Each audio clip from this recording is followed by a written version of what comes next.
大家好，我是议员。今天我们来聊一聊财务自由到底分几个阶段，你和我现在又处在哪一级别呢？是不是一定要赚到几个亿才能算自由？其实啊，财务自由并不是一个非黑即白的概念，它更像一个打怪升级的旅程，有非常清晰的路线图。很多人可能根本没意识到自己其实已经实现了某种程度的自由。今天议员我就带大家一起来揭秘这个有趣的9段等级，保证让你对自己财务状况有一个全新的认识。那么这9个阶段到底长什么样呢？议员我参考了不少资料，发现大家公认的体系都是从我们身边最日常、最小确幸的事情开始的。第一个阶段叫做菜场自由，这是什么意思呢？就是说你去菜市场或者超市买菜的时候，可以完全不用看价格标签，想吃哪种蔬菜瓜果就买哪种，既舍得买1元1斤的大白菜，也毫不犹豫的买40元1斤的茎类排。实现这个自由，说明你的基本生活已经得到了很好的保障，这是财务自由之路坚实的第一步。当你轻松迈过菜场自由后，接下来就可以挑战饭店自由了。这个阶段，你下馆子不再需要反复对比团购套餐和代金券，而是完全凭心情和口味做决定。今天想吃日料就去日料店，明天想尝川菜就进川菜馆。走进餐厅只关心菜品好不好吃，服务周不周到，结账时心里完全不会滴血。议员我觉得能经常和朋友家人轻松的享受美食，这本身就是一种非常实在的幸福。再往上走，就到了很多人梦寐以求的旅游自由。这个阶段，旅行不再需要提前半年抢特价机票，做详细的省钱攻略，你可以做到说走就走，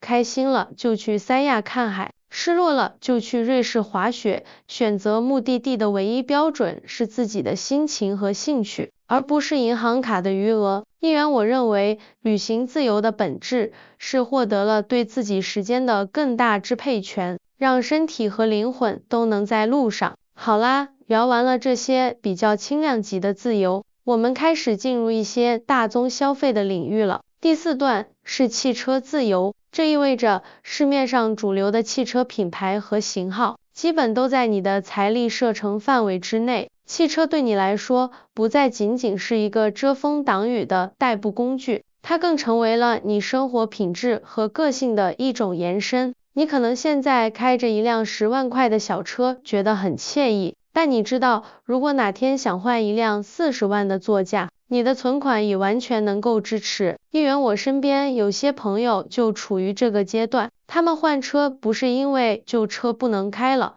纯粹是为了体验不同的驾驶乐趣或者满足家庭的新需求。第5段，学校自由，这个阶段往往和我们下一代的成长紧密相关。当孩子面临升学时，无论是优质的公立学校需要购买学区房，还是口碑好的私立学校需要支付高昂的学费，你都有能力为孩子选择最适合他的教育路径，而不用因为经济压力退而求其次。议员我觉得能让孩子在更广阔的空间里成长，这或许是为人父母能给予的最宝贵的礼物之一。从第6段开始，财务自由开始触及我们生活的更核心层面，这一段叫做工作自由。这是什么概念呢？就是说，你选择一份工作，首要标准不再是它薪水有多高，而是它能不能给你带来乐趣、成就感和成长。你可以放心大胆的去追求自己真正感兴趣的事业，甚至可以干脆自己创造一个喜欢的岗位，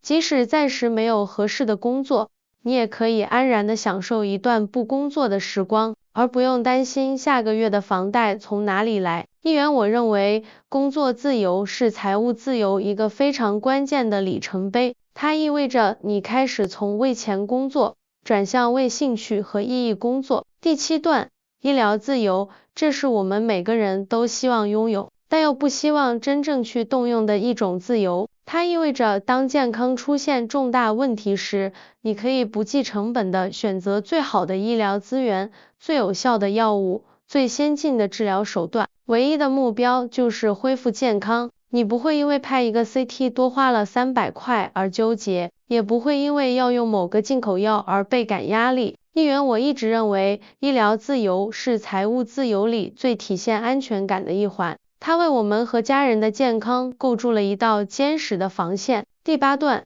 房子自由，这大概是无数人梦寐以求的终极目标之一了。在房价高企的今天，能够在全国范围内自由选择自己喜欢的城市和社区安居，无论是为了更好的生活环境，还是为了子女教育，亦或是单纯的喜欢，都能不受价格束缚的实现，这确实是人生赢家的写照了。最后，第9段，也就是传说中的国籍自由，你可以通过投资、移民等多种渠道，自由的选择你喜欢的国家和生活方式，真正实现全球范围内的生活和工作。议员要强调的是，这绝不是不爱国，而是拥有了选择在不同文化背景下体验生活的底气和能力。好啦，一口气给大家介绍完这9个阶段，你是不是对自己所处的位置有了更清晰的认知？可能有些朋友会发现，哇，原来我已经不知不觉实现了菜场自由和饭店自由，看来我并不是从零开始嘛。而有些朋友可能正朝着旅游自由或者汽车自由努力，无论你在哪一级，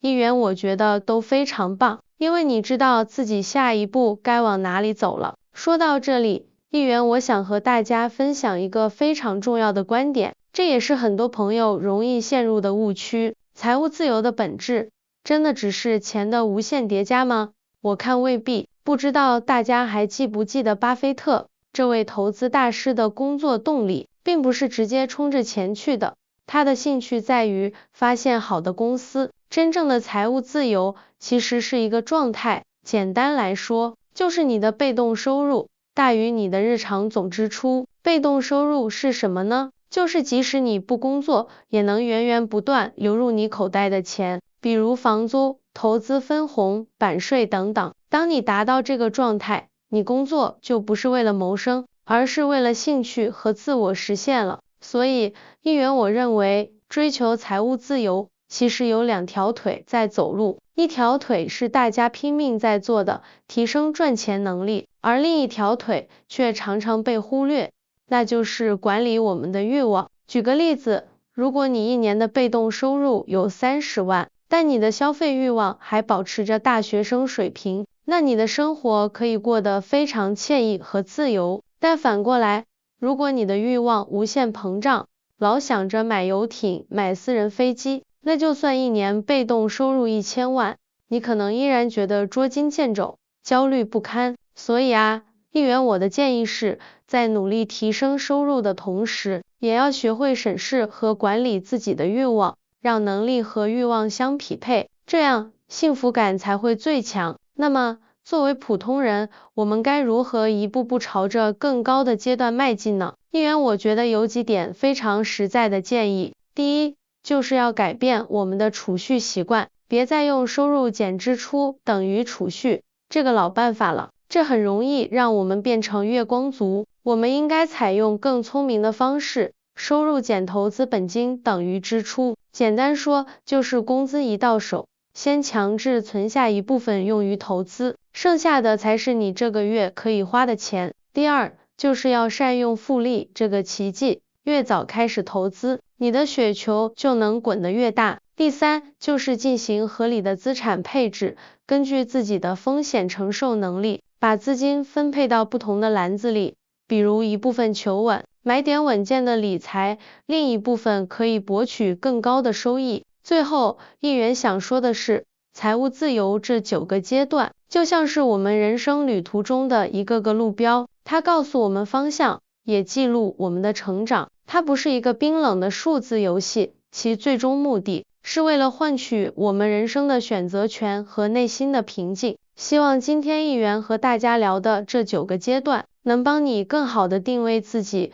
也更清晰的看到未来的路径。不知道听完议员我的分享，你觉得自己正处在哪个阶段呢？又最向往哪一个阶段的自由？欢迎在评论区留言告诉我。比如议员，我已经实现菜场自由，正冲向旅游自由。或者1元，我的目标是工作自由。你的分享和互动对我真的非常重要，也是我持续创作的最大动力。如果觉得这期视频对你有启发，请务必点赞，分享给你的朋友，并关注我的频道。下一期1元我可能会和大家深入聊聊如何打造你的被动收入系统。